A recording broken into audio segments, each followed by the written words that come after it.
Assalamualaikum warahmatullahi wabarakatuh. Bismillah, alhamdulillah, wassalatu wassalamu ala sayyidina wa maulana Muhammad Rasulillah wa ala alihi wa sahbihi wa man tabi'a sunnatahu wa jama'atah min yaumina hadha ila yaumin nahdah.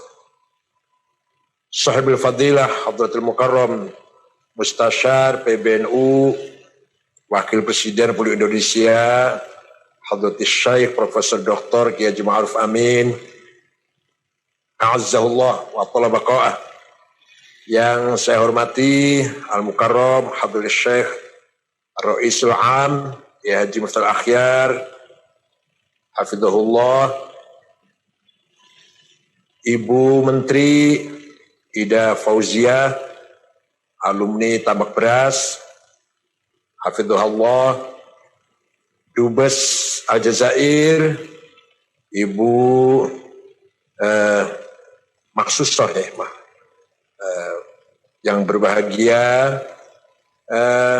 Ketua NU Jawa Timur, Ya Haji Marsyuk Mustamar, yang akan memberikan ceramah, Al-Allamah, Ya Haji Baha Nur Salim, Gus Baha Nur Salim, seluruh ahli baitil atiq min ahli baitil marhum al-maghfurlah Bah Hadratis Syekh Mbah Kiai Wahab, Ibu Mahfudzah, Dr. Hasib Wahab, Ibu Munjidah, Ibu Hizbiyah, wa baqil usrah hafizahumullah,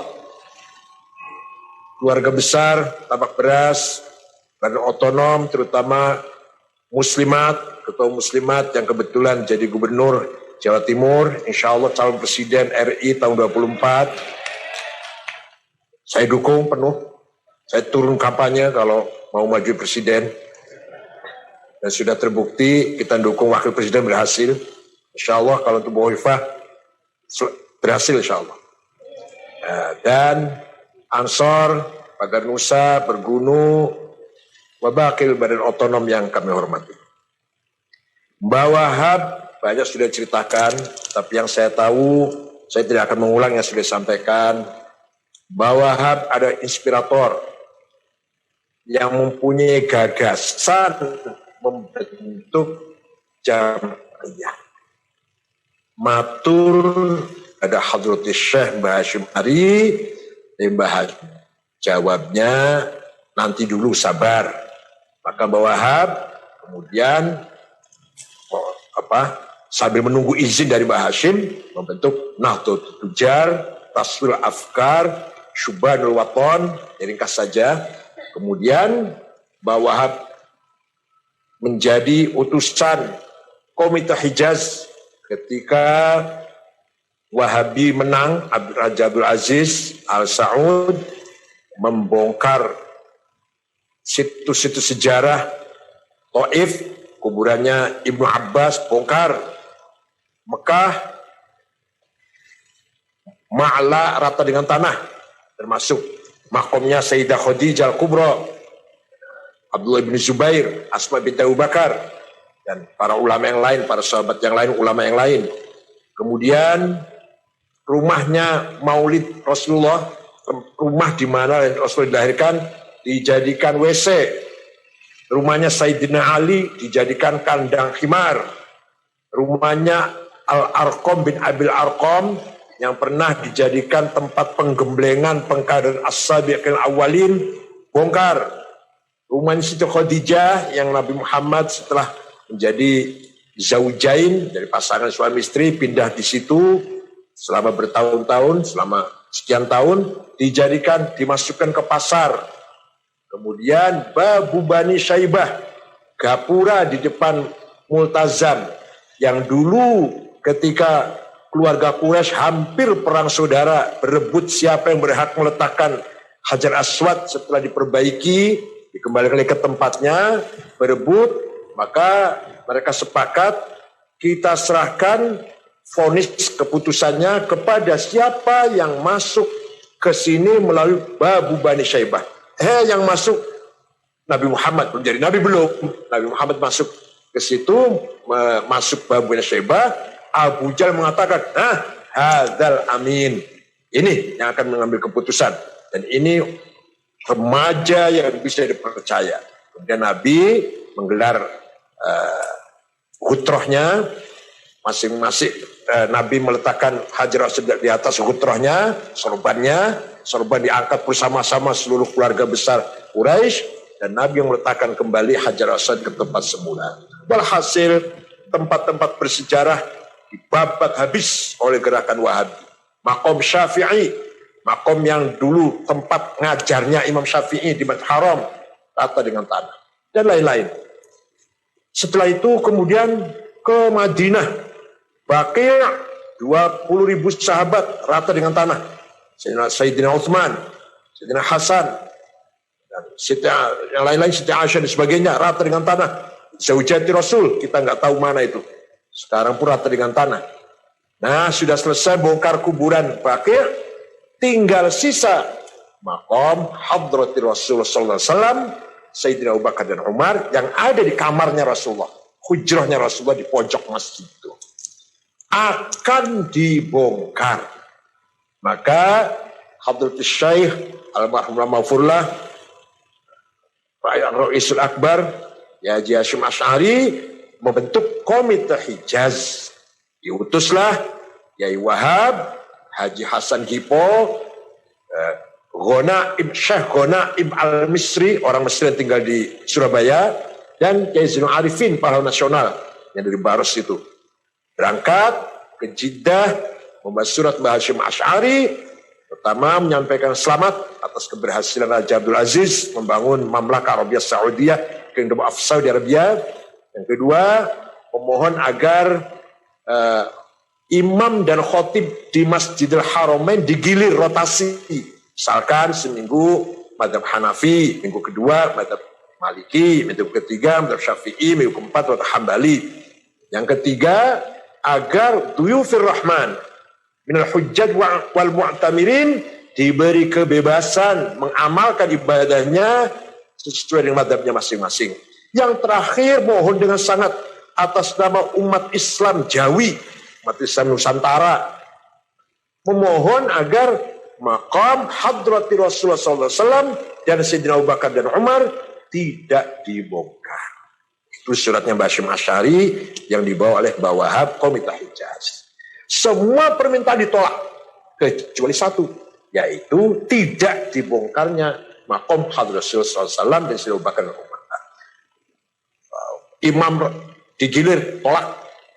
Memberi kebebasan kepada jamaah hujjaj wal mu'tamirin melaksanakan ibadah selama di Mekah dan Madinah sesuai dengan mazhabnya masing-masing, tolak. Jadi yang dikabulkan cuma tidak dibongkarnya maqam Hadratus Rasulullah SAW, Sayyidina Abu Bakar dan Umar. Itulah jasa besar, andil besar, cikal bakal Nahdlatul Ulama yang waktu itu namanya Komite Hijaz, yang diperankan oleh Mbah Wahab, dan di atas perintah Mbah Hasyim Asy'ari, jasa yang luar biasa. Hakikatnya Allah yang menjaga makom Rasulullah, tapi syariatnya zahiran wa syariatan bifadli harakah Komite Hijaz yang dibawa oleh Mbah Wahab Hasbullah. Itu luar biasa, itu jasa luar biasa. Ditulis apa enggak terserah dalam sejarah. Allah nulis itu, malaikat nulis, Bu Khafifah mau sejarah ngakuin apa enggak penting. Yang penting syahadah dari malaikat, insya Allah tertulis itu semuanya. Nah, pulang dari sana barulah Mbah Hasyim Asy'ari merestui, mendeklarasikan berinya Jabatan Nahdlatul Ulama tanggal 16 Rajab tahun 1344 apa ya? 31 Januari 1926. Setelah berdiri DKN Nahdlatul Ulama, bawa pula sebagai motornya, bawa sebagai motor yang keliling seluruh daerah sampai ke Sumatera Selatan, jumpa dengan Kiai Kamil Soleh, Kiai asli Semarang tapi tinggal di Sumatera. Bapaknya Pak Taufik Kamil, mantan Dirjen Haji waktu zaman Pak Agil Munawar itu anaknya itu WNU pertama. Kemudian ke Banten, Menes itu Pak, ibu-ibu, bapak-bapak, sampai sekarang pun kalau saya ke sana males, walaupun sudah aspal sih, tapi capek lah. muter-muter jalannya Kemenes itu sampai sekarang. Apalagi waktu itu tahun 28 atau 29 kayak apa itu Mbah Wahab sampai ke sana. Kemudian diterima oleh Residen Abdurrahman namanya. Residen itu kakek ibunya Hafid Usman. Hafid Usman itu salah satu ketua PBNU. Istrinya itu istri Hafid Usman, cucunya Residen Ki Abdurrahman dari Pandeglang Menes. Kemudian ke Betawi, ketemu dengan seorang namanya Guru Marzuki Cipinang Muara, cucunya masih ada sampai sekarang. Berangkat lagi atau muter lagi ke Majalengka, jumpa dengan Kiai Abdul Halim Limundik, bapaknya ketua Pergunu, bapaknya Pak Asep Saifuddin Mojokerto itu, Pacet itu, bapaknya itu, temannya Mbah Wahab waktu di Mekah. Kemudian ke Cirebon, jumpa Kiai Abbas, Kiai Syaikhul Al-Jainangun, Kiai Babakan Ciwaringin, bahkan katanya jumpa dengan buyut saya, Kiai Said namanya dari Gedongan. Kemudian Kiai Said merintah cucunya namanya Kiai Maksum, kakaknya ayah saya, Kiai Maksum, agar masuk ke jadi pengurus Nahdlatul Ulama. Kemudian ke Semarang, Kiai Ridwan, Lasem Mbah Maksum, Kudus Raden Asnawi Kudus, Cepu Kiai Ihsan, Lombok Timur, ada temannya Mbah Wahab di sana, Maulana Zainuddin. 1 bulan Mbah Wahab di sana, melobi temannya agar mau bergabung, bersedia bergabung ke Nahdlatul Ulama, tapi akhirnya gagal, nggak mau. Sana murid saya saja, namanya Guru Faisal namanya, di Lombok Tengah. Kalau saya mau bikin sendiri namanya Nahdlatul Waton, kata Maulana Zainuddin, teman sahabat sebenarnya. Akhirnya NU pertama di Lombok adalah di Peraya Lombok Tengah, namanya Guru Faisal. Itulah bahwa Hasbullah muter-muter, dan catat, dengan uang sendiri, gak bikin proposal, muter-muter. NU sekarang gak bisa jalan tuh kalau gak pakai proposal. Dengan dana sendiri, tanpa ngemis sana ngemis sini. Itu luar biasa bahwa Hasbullah. Jadi misi luar negeri, misi internasional Nahdlatul Ulama dimulai dengan Komite Hijaz, sesuai dengan semangat atau tujuan, goals, ghayah dari Nahdlatul Ulama adalah ukhuwah Islamiyah, watoniyah, puncaknya, peaknya adalah ukhuwah insaniyah, ini internasional namanya, internasional. Nah, situlah ulama memang sebagai al-ulama umanaul ummah. Ulama itu yang menerima tanggung jawab membina, mendidik, memelihara, meningkatkan kualitas umat Islam. Itulah ulama sebenarnya. Bukan ulama cek-cek, ulama kawe-kawean, ulama tenanan seperti itu. Dan Mbah Wahab itu contohnya. Oleh karena itu, dalam kesempatan haul ini, mari kita harus bangga, kita harus yakin, nahnu ashabul haq, we are the owner of the truth. Kita harus yakin kita ini pemegang kebenaran. Mencari kebenaran di mana lagi? Kita udah ikut Mbah Hashim, ikut Mbah Wahab, yang kemudian ikut Imam Syafi'i, Imam Asy'ari, Imam Ghazali. Mau cari qudwah siapa lagi? Mau imam siapa? Mau kiai siapa? Kita harus yakin. Nahnu ashabul haq. Nah, kemudian kita singkat saja, waktu Muktamar Jombang tahun 2015 punya tema memperkokoh Islam Nusantara untuk perdamaian dunia. Itu juga mimpi saya, mimpi itu ngelamunnya saya, bagaimana dengan semangat Islam Nusantara ini kita bisa menjadi penengah juru damai, terutama di Timur Tengah yang sudah 40 tahun perang saudara nggak pernah selesai. Alhamdulillah baru saja kemarin, hari apa kemarin tuh? Hari Senin sore tanggal 29, saya diajak bicara konferensi Palestina, undang resmi dari Qadil Qudah, Syekh Mahmud Al-Habbash, sampai dubesnya datang sini kantor agar kita ikut bicara. Alhamdulillah kita ikut bicara, menjelaskan sikap Nahdlatul Ulama selalu bersama Palestina dan menolak Safqatul Qarn. Apa ya terjemahan yang ada terleksi lelang abad 21. Jadi Donald Trump punya konsep akan memberi uang 50 miliar dolar selama 4 tahun. 4 tahun 50 miliar kepada orang Palestina yang ada di tepi barat. Tapi ini tujuannya jelek ini. Nah, silahkan katanya orang Palestina yang ada di tepi barat, Dofa Gorbia, silahkan hidup kerja, hidup tenang, nyaman, ada modal, ada dana, silahkan. Tapi di latar belakangnya jelas tujuannya tidak baik. Jelas tujuannya tidak seperti itu tujuannya. Untuk mengekang, untuk aneksasi, untuk mencaplok tepi barat. Tepi barat yang sekarang ibu kota PLO ya, ibu kota Munadzamat Tahrir, Yasir Arafat lah, Ariha di sana, Jericho atau Ariha, yang ada Kudus di situ. Jadi Kudus sudah menjadi Trump tanda tangan, Yerusalem menjadi ibu kota Israel. Bukan lagi Tel Aviv, tinggal kapan pindahnya saja. Itu adanya di Palestina Timur. Dan Dofa Gorbia atau tepi barat akan diberi uang, diberi anggaran 50 miliar dolar selama 4 tahun, asal, nah pasti itu. Kenapa kita curiga? Kenapa kita nggak percaya? Karena Palestina tidak diajak ngomong. Itu sepihak. Donald Trump sepihak ngomong kayak itu, memutuskan seperti itu. Safqatul Qarn, pelelangan abad 21. Palestina tidak diajak ngomong.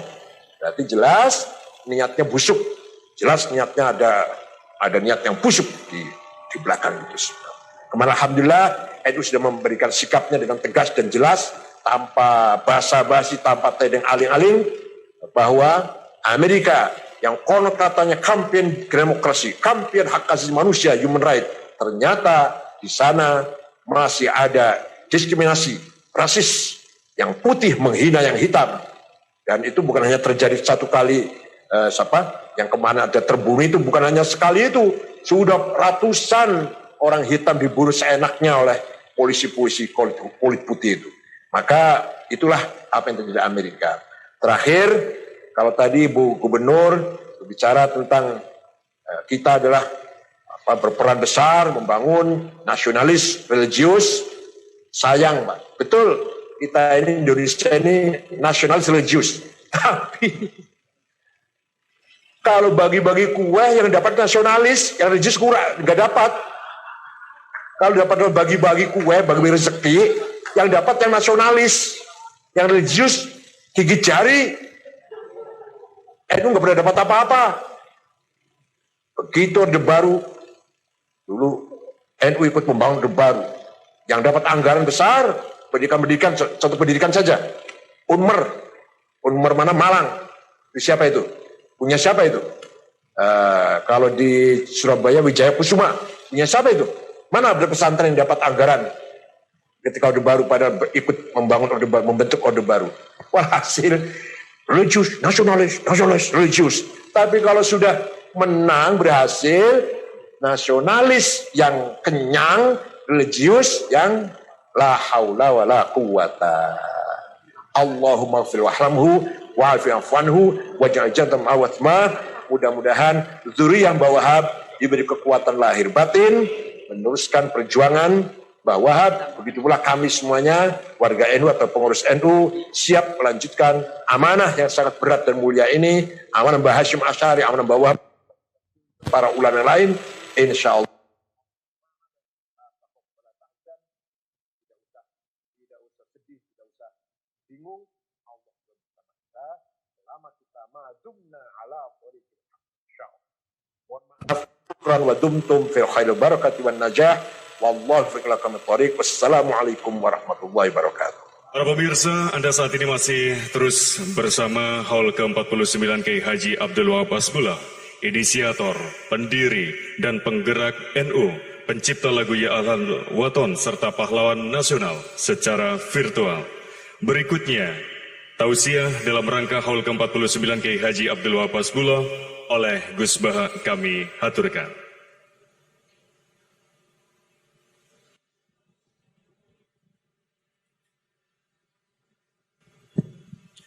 Assalamualaikum warahmatullahi wabarakatuh. Bismillahirrahmanirrahim. Allahumma ya Allah ihdinas siratal mustaqim siratal ladzina an'amta 'alaihim ghairil maghdubi 'alaihim waladdallin amin. Allahumma shalli wa sallim ala habibika Mustafa Muhammad wa ala alihi wa sahbihi wa barik wa sallim amma ba'du. Yang sangat saya hormati Mustasyar PBNU sekaligus Wakil Presiden Profesor Dr. Ma'ruf Amin. Yang saya hormati Rais Am PBNU, Rais Am NU Kiai Haji Miftahul Akhyar, Ketua Tanfid PBNU yang juga masih pernah mbah sama saya, Kiai Haji Said Akil, yang saya tadi senang sekali marahnya, senang sekali girohnya, karena itu memang khas keluarga kami. Jadi kalau nggak kesampaian marah itu bagus. Jadi di antara sifatnya para nabi itu wayakhdufulillah, kalau agama nggak dapat apa tadi jatah ya, nggak tahu saya maknanya itu. Jadi wayakhdufulillah wayardoliridho. Semua yang saya hormati, ini ada Ibu Menteri, Ibu Ida Fauzia, ada Gubernur Jatim Ibu Khofifah. Yang sangat saya hormati keluarga besar Mbak Wahab Hasbullah. Di sini secara berurutan ada Nyai Mutmainnah, ada Nyai Mahfuzah, ada Nyai Hizbiyah, ada Nyai Mujidah. Yang sangat saya hormati Kiai Haji Hasib, Kiai Haji Rokib, semua yang saya hormati para santri, para alumni. Alhamdulillah tadi acaranya banyak sekali, jadi saya nanti ngaji insya Allah 15 menit. Karena menurut saya solusi bangsa ini itu mudah sekali kalau mau niru Mbah Wahab. Saya kemarin ditilihi Gus Hasib, saya tidak bilang bertamu, karena kalau tamu itu seakan-akan saya yang jadi tujuan, tapi niliilah karena beliau orang sepuh. Kemudian beberapa hari dikasih paketan buku beliau tentang Mbah Wahab, buku dari beliau tentang Mbah Wahab. Tapi sebetulnya saya tahu banyak tentang Mbah Wahab tanpa buku itu, karena Mbah Maimun, guru saya, juga bapak saya, Kiai Haji Nur Salim sering cerita. Kiai Wahab itu pedagang, juga ulama, juga politikus, juga pahlawan. Kita sebetulnya melihat itu sederhana. Hanya sederhana dalam pikiran ulama. Jadi pernah suatu ketika Sayyidina Ali itu marah besar ketika melihat umat Islam itu pasif itu tidak aktif.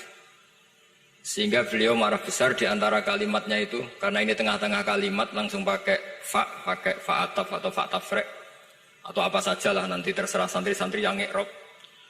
Fakubhan lakum hina sirtum gharadun yurma. Jadi umat ini akan buruk sekali ketika posisinya itu objek yang jadi sasaran tembak atau sasaran perasan pihak lain. Ketika misalnya haji itu bagus prospek, nanti ujung-ujungnya yang bikin sajadah kadang orang sana, mau bilang kubu sebelah, nanti sensitif secara politik. Nanti ketika umat Islam punya kebutuhan pakaian ihram besar, juga yang produk kadang orang lain. Begitu seterusnya, sehingga setiap kebutuhan kita pun yang produk itu orang lain. Sehingga Mbah Wahab berpikiran sampai impor mori, pas itu kain putih. Begitu juga traveling, ketika umat Islam butuh mudah pergi ke Mekah untuk haji dan umrah. Juga bironya itu kadang orang lain, zaman itu Hindia Belanda, sehingga beliau dulu sudah mendirikan semacam biro haji. Itu semua adalah madhab, di antara madhab Sayyidina Ali ketika beliau mengatakan fakubhan lakum hina sirtum gharadun yurma. Buruk sekali kamu di mana-mana ini jadi objek. Misalnya kira-kira ginilah, kalau hallnya Mbah Wahab itu ada 10.000 santri dan semuanya karena keluarga kiai itu dermawan, sama Bu Mujidah dikasih makan semua. Nanti cateringnya yang menyediakan orang lain, kita tidak punya kecakapan produksi itu atau melayani itu.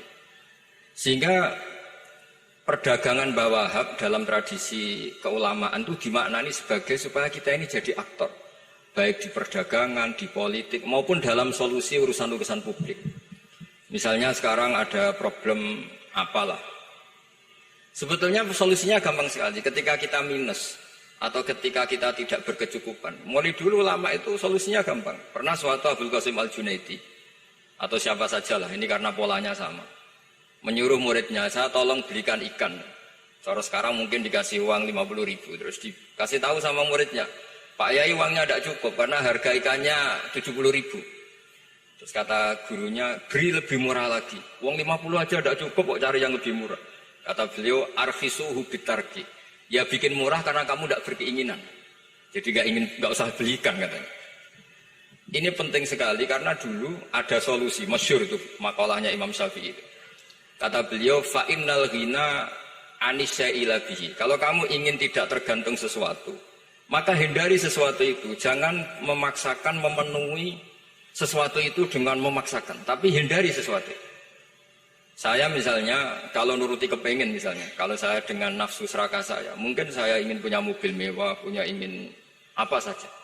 Tapi itu membuat saya tersiksa karena harus menyediakan ini itu. Ya sudah, tidak usah ingin. Sehingga mudah sekali, makanya kata ulama dulu, fa'innal ghina anisya'la bihi. Untuk menjadi berkecukupan, usahakan banyak hal yang tidak Anda butuhkan. Semakin banyak hal yang kita butuhkan, maka kita akan tergantung akan sesuatu itu. Makanya banyak ilmuwan, saya sering diskusi sama pakar-pakar sama ilmuwan. Apakah negara Amerika itu negara yang kuat? Banyak ilmuwan yang berpikir itu ilmuwan politik, bukan tasawuf. Berpikir negara paling lemah itu ya kayak Amerika. Karena semakin powernya kuat, ketergantungannya semakin kuat. Untuk memenuhi kebutuhan listrik harus begini, untuk kebutuhan minyaknya harus ini. Semakin kita kuat, maka ketergantungan akan sesuatu semakin banyak. Jadi ibarat orang yang punya Alphard sama yang enggak kayak mana ya? Kayak yang enggak, karena kebutuhannya ada banyak. Artinya dalam kondisi krisis, ulama masih punya solusi, yaitu al-ghina itu anisya'la bihi. Jadi usahakan ketercukupan itu karena menghindari kebutuhan-kebutuhan yang tidak primer, yang tidak prinsip. Bukan memaksakan semuanya terpenuhi. Karena kita ini ulama. Dulu ketika sebelum ada negara, belum ada TNI, itu ulama punya cara untuk melawan Belanda. Karena mereka terbiasa punya loyalis, punya muhibbin, punya ghirah, punya strategi.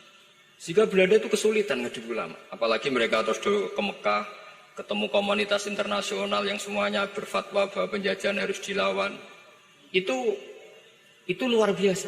Belum ada negara, nggak ditopang negara, kemudian tetap bisa melakukan perlawanan. Coba kalau dulu ngelawan nunggu, wah saya mau ngelawan penjajah kalau saya diangkat jadi TNI, saya mau ngelawan kalau saya punya otoritas yang disahkan negara, itu ribet, negara belum terbentuk. Makanya ini saya tidak akan ngaji lama-lama, tapi saya akan cerita khas Mbah Wahab sesuai riwayat yang saya dapatkan dari guru-guru kami, bahwa beliau tadi seperti yang dikatakan Pak Said, membina dan menyebarkan NU kemana-mana tanpa uang proposal. Nggak kebayang saat itu proposal kepada siapa, negara sendiri masih susah. Lalu mau diajukan kemana? Terus yang mau tanda tangan itu ya siapa? Jadi yang saya tahu tadi, yang penting kita niru sesuai yang diidam-idamkan tadi Sayyidina Ali. Jangan sampai kalian itu menjadi gharadun yurma. Ada apa saja orang lain yang memikirkan labanya, kita yang jadi objek. Sehingga zaman itu kita terima kasih semua sama Mbah Hashim, sama Mbah Wahab. Karena ini zuriyatam ba'duha min ba'd. Kita tahu Mbah Wahab putra Mbah Hasbullah, punya ibu Nyai Fatimah, terus sampai Mbah Abdus Salam ya. Kemudian Mbah Hashim punya ibu Halimah, punya lagi siapa setelah Halimah itu Lainah ya. Terus Mbah Abdus Salam, jadi ini zuriyatam ba'duha min ba'd. Kalau dalam tulisan itu sampai Mbah Abdul Jabbar bin Ahmad bin Mbah Sambu. Memang Mbah Sambu punya beberapa saudara, diantaranya ada yang namanya Mbah Yusuf, itu yang melahirkan keluarganya Mbah Ahmad Siddiq Jember, Mbah Siddiq Jember. Ada yang Abdul Halim yang melahirkan keluarga Lasem, termasuk saya itu lewat jalur Mbah Abdul Halim.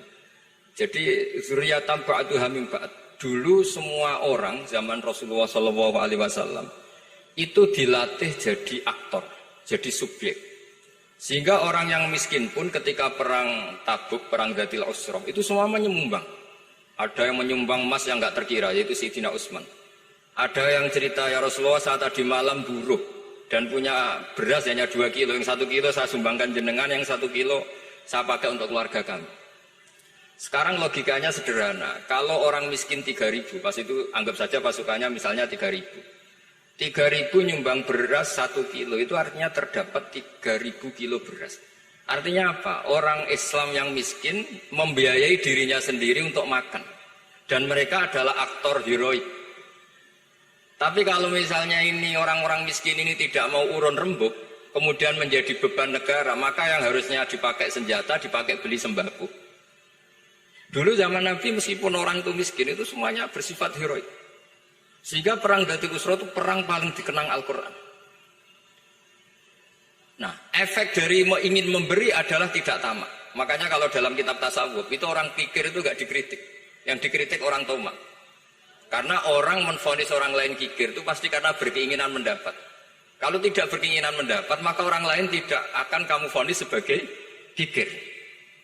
Andai kan kita semua ingin memberi sumbangan kepada Indonesia, maka kita tidak akan menvonis pemerintahan kita tidak becus ngurmat kita. Meskipun pemerintah tentu berkewajiban ngurmat orang-orang miskin itu tentu. Tapi andai kan semua orang miskin berpikir ingin menyumbang pemerintah, maka tidak akan menyalahkan pemerintah ketika faktanya nanti suatu saat atau kapan saja, semoga ini tidak terjadi, itu tidak mampu menyumbang. Karena masyarakat kepikirannya memberi, bukan mendapat. Ini solusi-solusi yang diajarkan Rasulullah SAW yang disebut al-yadul ulya khairum minal yadis sufla. Jadi bahwa posisi memberi jauh lebih baik ketimbang posisi menerima. Sehingga ketika Allah mensifati orang baik itu siapa? Allah mensifatinya sederhana. Wa mimma razaqnahum yunfikun. Orang yang kepinginannya itu yang memberi. Itu dulu zaman Nabi pas perang Khandaq, pas perang Tabuk, pas beberapa perang. Itu orang yang paling miskin pun turun. Sampai orang-orang munafik mencibir, Inna Allaha ta'ala la ghaniyun an sadaqati hadza. Allah tidak butuh sedekah hanya 1 kilo. Tapi coba efeknya dari sedekah 1 kilo itu tadi, misalnya orang miskin yang perang 3.000, itu semuanya memakan uangnya sendiri setidaknya enggak jadi beban negara. Terus mentalnya itu patriotik. Dari mental patriotik itu ketemu Belanda kayak apa, mereka bisa makan apa saja. Mulai ares gedang, mulai apa saja, yang penting halal. Karena mentalnya dari awal heroik. Tapi andai kan mereka mentalnya tomak mungkin sudah mati karena wah nunggu negara ngasih makan, proposal dulu sedang mati. Tapi orang dulu enggak, karena heroik inginnya memberi sehingga bisa mendapatkan solusinya sendiri. Ini solusi yang saya tawarkan sebetulnya ini mudawwan. Artinya mudawwan itu ada di beberapa kitab, lihat di beberapa tafsir istilah perang Dhatul Usra, perang Tabuk atau perang apa saja itu memang zaman itu susah sekali. Itu menjadi solusi utama adalah setiap orang ingin bermental patriotik. Nah, kalau sudah orang bermental patriotik itu gampang, ukur apa saja itu gampang. Karena tadi dari 3.000 atau 1.000 atau apa saja pasukan, sampai ada yang urun tadi beras 1 kilo, tapi 1 kilo itu menjadi satu watak, satu karakter bahwa bangsa ini inginnya memberi sama negara. Sehingga negara ini mudah merdeka. Coba kalau semua orang miskin zaman itu bermental ingin mendapat, ribut proposal, nyalahkan ini, enggak didata miskin tersinggung, kan capek. Jadi ini memang zaman akhir ya, agak aneh, orang enggak didata miskin itu tersinggung. Kalau besanan nyari yang kaya, tapi kalau ada sumbangan nyari sebagai yang miskin. Jadi kalau tanya solusi khas ulama, kita belajar dari perang Dhatul Usra. Itu orang yang miskin semuanya urun. Nah barokahnya urun itu kemudian mereka bermental patriotik. Barokahnya patriotik, yang kaya, yang miskin, yang pinter semuanya berkontribusi untuk menyumbang negara. Akhirnya negara ini bisa merdeka sebelum terbentuk TNI, sebelum terbentuk Polri. Karena tadi keinginan memberi, keinginan patriotik. Sehingga cerita buyut-buyut saya ketika Belanda atau apa Jepang, itu yang dicari di geladak saya itu ya kitab. Karena kitab ini dianggap sumber inspirasi mereka melawan Belanda. Dulu kita tahu masyarakat kita itu kalau ngerti Belanda itu dipanggil Doro, wis penjajah jadi diundang Doro.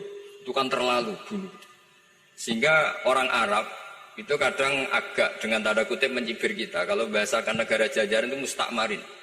Negara yang perlu rame karena cara berpikir masih terbelakang. Wong penjajah kok dipanggil Doro. Terus ketika beberapa kiai melihat Belanda baik karena di alun-alun dikasih masjid gini-gini, sudah tidak berotak karena anggap Hindia Belanda itu baik. Baru ketika era beberapa ulama, ada Mbah Hashim, ada Mbah Hasbuh, tadi kata beliau Dwi Tunggal tadi. Terus ada fatwa resolusi jihad. Sehingga mereka baru sadar bahwa Belanda itu ancaman. Kayak apa pentingnya ilmu, kayak apa pentingnya fikih. Karena di fikih jelas, jihad untuk melawan penjajah itu fardu kifayah. Tapi jika musuh kadung ada di kita, maka itu fardu ain. Tidak lagi ada prasyarat harus lelaki, harus merdeka, enggak, perempuan pun harus terlibat. Jika kita punya pahlawan kayak Cuk Nyadin, beberapa daerah Kartini, itu ada di khazanah kitab-kitab fikih kita. Jadi kita tidak pernah kehilangan khazanah untuk menjawab muskilatus zaman, untuk menjawab problem-problem zaman. Tapi yang penting kita selalu ngaji, selalu belajar. Saya adalah orang yang sebetulnya tidak pernah ingin terkenal karena saya itu suka belajar. Cuma saya bikin pengecualian, mau diundang kalau pernah sepuh. Ternyata yang pernah sepuh itu banyak. Ini agak musibah bagi saya karena harusnya kiai itu ya dihormati. Tapi gara-gara kalah sepuh digawe kongkonan. Saya ini kemana-mana digawe kongkonan. Jadi gayanya nasihati, tapi aslinya diperintah. Jadi tidak ada kerennya sama sekali. Di mana-mana posisinya al-makmur diperintah. Tapi saya senang karena ilmu itu butuh konsensus. Andai kan saya tidak pernah ngaji di depan Mbah Mun, di depan bapak, di depan guru-guru, maka mungkin saya tidak pede atas bacaan yang saya baca. Karena saya tidak tahu ini benar apa tidak. Sehingga masyhur dalam guyonan santri, ada orang tidak baca-baca kitab, cari kamus sampai mati tidak ketemu. Karena dia bacanya lam tarjiman. Oh itu cari di kamus sampai mati tidak akan ketemu. Bareng tanya gurunya, ini apa Pak Yai? Oh itu lam tarodaman. Lam tarodaman itu karena marjiknya mar'ah, orang ningali sapa mar'ah, daman ing getih. Dia bacanya jadi satu lam tarjiman. Dicari di kamus ya, sampai mati tidak akan ketemu. Makanya di guyonan-guyonan pesantren itu banyak, katanya ada cerita orang mati karena satu titik. Jadi gurunya baca habbatun sauda dawaun min kulli da. Jadi dia kitabnya kelebihan apa? Titik. Jadi kelebihan titik dia bacanya itu hayatun sauda dawaun min kulli da. Nyari ular hitam, kobra, dipatok mati. Padahal sesuai resep kitabnya, karena kitabnya dia kelebihan titik hayatun sauda, artinya maknanya ular hitam. Sementara tagnya mestinya habbatun sauda. Jadi kenaifan-kenaifan begini itu harus kita dandani, karena yang bisa, kata Pak Said tadi, yang bisa itu kita. Cari kebenaran dari mana? Kita itu ya pokoknya ulama lah. Tidak harus NU, tidak harus Muhammadiyah, pokoknya ulama. Yang wasatiyah. Itu nanti terus gimana? Yang wasatiyah itu kayak apa? Tapi yang jelas ulama. Karena dulu zaman, kalau kita fair secara sejarah dulu ya, Mbah Wahab ya dekat Mas Mansur, dulu Mbah Hashim ngaji sama Mbah Ahmad Dahlan, sama-sama di Mbah Soleh Darat, ketika di Mekah ya sama-sama ngaji di Syekh Khotim Minangkabau. Jadi kalau era beliau itu ya memang dulu perbedaan itu nggak ada masalah. Karena perbedaan itu bawaan visi. Saya belajar usul fikih di antara yang diceritakan di buku-buku Mbah Wahab. Beliau itu ahli usul fikih. Sementara Ki Bisri itu suka fikih mateng. Sehingga memang ada perbedaan antara fikih mateng dan usul fikih. Saya beri satu contoh. Ini guyonan tapi nanti di usul fikih nanti kelihatan. Di usul fikih itu ada ilmu namanya tangkikul manat. Ketika Nabi sama-sama menyebut sesuatu, sebetulnya ada benang merah di situ, tidak sama persis. Misalnya begini. Ja'a A'rabiyun ila Rasulillah sallallahu alaihi wasallam. Faqala ya Rasulullah ahlaktu. Wa ma ahlakaka qal waqatu imraati fi nahari Ramadan. Ya Rasulullah, saya ini orang yang rusak karena saya berhubungan intim dengan istri saya di ketika Ramadan. Terus Nabi ngendikan, ya sudah kamu harus merdekakan budak, saya tidak punya ya Rasulullah. Ya sudah kamu puasa 2 bulan berturut-turut. Kata beliau, puasa baru sehari saja kecelakaan apalagi 2 bulan. Karena kamu orang Arab lah, orang Arab itu, jadi cerita ini di Arab kita. Terus, ya sudah kamu sedekah sama 60 orang miskin. Saya ini orang paling miskin. Susah kan menghadapi orang miskin seperti ini. Nah, pertanyaannya secara usul fikih, menurut mazhab Syafi'i, sanksi berat itu hanya untuk yang berhubungan suami istri. Sehingga kalau membatalkannya pakai rokok, pakai minum, pakai makan, tidak kena sanksi seberat itu. Masuk akal kan, karena memang hubungan suami istri dalam banyak hal, misalnya haji, itu ifsad, yang benar-benar ifsad, bisa merusak haji secara total. Tapi menurut Imam Malik, pikiran Imam Syafi'i itu dianggap aneh. Loh ini hubungan suami istri itu statusnya mubah, sesuatu yang boleh. Maka semua hal yang boleh tapi merusak kehormatan Ramadan, maka ketentuannya sama. Yaitu misalnya nggak sakit, nggak apa, pagi-pagi nyate. Wah itu kan melecehkan Ramadan, nggak sakit, nggak apa, kok pagi-pagi nyate. Perlu dicatat karena hubungan suami istri itu sesuatu yang boleh. Berarti kalau yang boleh merusak Ramadan hukumannya berat, makan yang statusnya boleh juga hukumannya berat. Itu dulu bapak saya ketika bikin analogi itu mau cerita sederhana gini. Hak dhisik ono santri ya goblok. Kandhanane aneh. Istrinya lapor ke kiainya. Pak Yai, santri jenengan kalau sama istri sering mukul itu nabok pakai tangan. Santrinya dipanggil kan alumni, kamu jangan sering mukul istri kamu gini-gini. Iya Pak Yai, njeh. Suatu saat 2 minggu istrinya lapor lagi, sekarang tidak nabok Pak Yai, nyaduk. Karena yang dilarang hanya nabok. Dipanggil Kiai, loh kamu katanya masih sering nyaduk istri kamu. Yang dilarang kan mukul, sekarang nyaduk. Kapan-kapan meludahi. Nah, artinya di usul fikih dijelaskan bahwa makna haramnya naboi adalah hurmatul idza, haramnya menyakiti. Maka nyaduk sama, meludahi sama, menerlantarkan sama. Itu dulu bahwa ahlinya bikin usul fikih seperti itu. Sehingga misalnya amar ma'ruf nahi mungkar ketika beliau ditanya, apakah perlu ikut kabinet gotong royong? Tapi di situ banyak kelompok yang mungkin tidak cocok. Pikirannya Kiai harus ikut, justru ikut benahi dari dalam. Meskipun dari ikut itu bahwa Wahab nyun sewu yang ngalami fitnah yang macam-macam dituduh karena zaman itu nasakom. Tapi itu beliau santai saja. Tapi zaman itu memang itu sah karena zaman itu belum dibubarkan. Jadi yang dialami Wahab ini luar biasa. Semuanya harus jadi pelajaran bagi kita. Makanya jangan pernah meninggalkan ilmu yang bernama usul fikih. Karena fikih yang mateng itu cara basa Jawa ini akan kehilangan stok teks. Misalnya Nabi sedekah pakai kurma atau pakai apa makanan pokok. Itu hadisnya itu kurma, sama Imam Syafi'i digenti kutu ahli baladi, yaitu makanan pokok dari negara. Sehingga kita tidak bisa mentang-mentang Nabi sedekahnya pakai kurma terus kita orang miskin kita kasih kurma. Bisa linu tuh nih kalau makan kurma orang Indonesia itu. Karena yang penting itu kutu ahli balad bukan kurma. Bukan mentang-mentang Nabi sholat di Mekah Medina, kalau ingin persis sunnah Rasul, sholatnya harus di Mekah Medina. Kalau di Indonesia, Nabi tidak pernah sholat di Indonesia. Sunnah Rasul, sholatnya di Mekah Medina. Bisa ada orang sholat kalau gitu. Jadi, ada ilmu yang namanya tangkihul manat. Yang harus ditiru itu sisi mananya. Nah, dalam konteks Arabi tadi, terus kemudian ada dibuang. Ja'a Arabion, kata Arabi itu dibuang. Datang orang Bedui. Orang kota pun kalau punya kesalahan yang sama, hukumannya juga sama. Maka kata Arabi dibuang. Nah, menurut Imam Malik, kata jima, hubungan suami istri juga dibuang, digenti membatalkan puasa dengan apa saja yang tanpa uzur syarat. Jadi ini kealiman-kealiman kiai-kiai Indonesia dulu itu, misalnya kentong, dulu meskipun ada yang bilang bid'ah, kentong itu bid'ah karena mirip orang Nasrani. Orang Nasrani itu bentuk kentongnya di kelenteng itu tidak seperti kentong kita. Adat Indonesia kalau pos kampleng ada maling, ada banjir pakai kentong. Jadi adatnya memanggil itu pakai kentong. Makanya kiai-kiai dulu, ini mirip orang Nasrani, enggak mirip pos kampleng katanya. Padahal jelas ya, menurut hadis sahih jelas ketika ada sahabat usul ya Rasulullah bikin kentong, wah jangan nakus itu nanti kayak Nasrani. Bikin buk itu trompet, jangan nanti mirip orang Yahudi.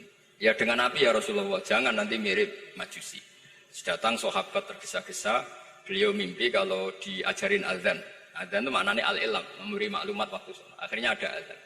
Kemudian ulama Indonesia dulu Mbah Hashim sama Kiai Fakih Mas Kemampang, yang satu anti kentong, yang satu pro kentong. Itu dulu ya saling menghormati, nggak masalah. Karena fikih itu sekali khilaf itu mirip-mirip. Tadi Pak saya Takil nyinggung Palestina. Saya pernah ke Palestina. Itu banyak ulama Mesir yang mengharamkan orang datang ke Yerusalem, ke Masjid Aqsa. Karena mau tidak mau harus dapat visa Israel, berarti ngaku eksistensi Israel. Karena dianggap mengaku eksistensi Israel maka hukumnya haram. Tapi saya pernah ketemu Imam Masjid Aqsa. Beliau bilang begini, Pak Bahak, kalau orang Islam dari seluruh dunia tidak datang ke kami, maka eksistensi kami dianggap diabaikan oleh komunitas internasional. Dan itu dengan mudahnya Israel mencaplok kita. Sehingga separuh ulama Mesir juga mewajibkan yang mampu harus ke sana. Dengan cara itu Aqsa aman karena masih diperhatikan ulama atau komunitas internasional. Yang satu cara pandang ke sana berarti ngaku eksistensi Israel karena ada visa Israel. Yang satu bilang harus ke sana, dengan itu eksistensi Masjid Aqsa terjaga karena masih diperhatikan ulama atau komunitas Jadi di mana-mana khilaf itu ya seperti itu. Tapi alhamdulillah di kita itu khilaf itu biasa. Sehingga zaman kita mondok, saya itu pernah pengalaman buruk sekali saya ketika jadi Rois Musyawarah Fathul Mu'in. Itu ada pertanyaan gini Gus Hasib. Saya tanya gini sama orang, Gus, soft paling utama itu yang nomor berapa? Nomor 1 kata saya. Yang kedua, yang soft berikutnya, iya yang berikutnya. Kalau sudah tahu soft terbaik itu yang nomor 1, kenapa masjid gak dipakai memanjang selatan utara? Biar semuanya nomor satu. Selagi masjid itu memanjang barat timur, pasti ada saf 1, 2, 3. Itu kan kurang ajar betul. Jadi supaya orang saf 1 semua ya tinggal desain masjidnya, yaitu memanjang utara selatan. Selagi masih memanjang barat timur, pasti saf 2, 3. Terus saya kebalik tanya. Lalu setelah begitu yang paling abdul siapa? Yang sisi kanannya imam. Ya sudah imamnya dipojokkan pol selatan, biar semuanya dari pol kanan. Nanti ada masalah lagi, yang paling abdul siapa? Yang paling dekat imam. Yuskono kerubutu imam kan gitu. Jadi kalau nuruti fikih itu ya memang ilmu logika. Sehingga banyak orang jadi wali itu dari hasil ijtihadnya. Ada orang jadi wali karena sering sholat di shaf awal. Tapi ada wali pesaingnya justru jadi wali karena kalau sholat di belakang. Tapi tetap wali. Suatu saat dua wali ini ketemu. Loh, kamu kok wali? Padahal kalau sholat paling belakang. Saya tuh malu sama Allah. Kok kayak sok suci ya gue ngarep gitu. Jadi wali karena adab, bukan karena males loh. Saya itu gak pede, saya saja kok sholat di depan. Maksudnya kok kepedean itu. Tapi tentu secara syariat tetap baik yang di depan. Ini saya bukan bela yang, kenapa saya cerita bela yang belakang? Karena yang bela jarang gitu, makanya saya. Dan kebetulan saya kalau sholat ya sering di sop belakang. Tapi ini saya cerita betapa logika fikih itu khazanahnya banyak dan luas. Dan kita bicara usul fikih itu biasa. Kita belajar sama beberapa ulama. Saya berkali-kali cerita di mana-mana. Muhammad bin Hasan Asyibani itu mewajibkan ulama kaya. Dan beliau kalau ngitung duit itu di kamar tamu, di ruang tamu. Sehingga santri itu kepikiran nyalami template. Kan cara orang Jawa kan melihat ngitung duit kok di ruang tamu. Tapi ternyata alasannya beliau masuk akal. Ben santri roh nak kiai ini di duit. Jadi perlu kepikiran nyumbang gulu. Ya masuk akal. Tapi yang nyimpen duit ya masuk akal. Duit kok dipamer-pamer. Tapi yang pamer dia monggo nak niate ben wong liya ndak perlu berempati, gak perlu sakit. Jika gak perlu didata dapat BLT mergo duit tidak kok. Itu semuanya istihad. Assalamualaikum warahmatullahi wabarakatuh.